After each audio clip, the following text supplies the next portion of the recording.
This is our 6th lab in Ghana, and we're very excited to be here to dedicate it. This is one of the most exciting projects that we've undertaken, primarily because Lab 6 has a unique supporter, an individual who grew up in this community, who did well and is in Accra. His name is Humphrey Ayim Dake. He has been a tremendous supporter of this project.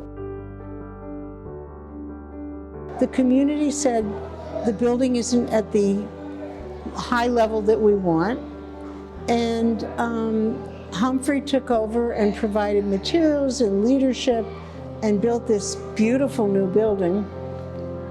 And we had not dared hope that would happen. You know, we had gotten external funding, and this was funding within the community. We are very happy to have this very impressive facility that will help enhance teaching and learning in the districts.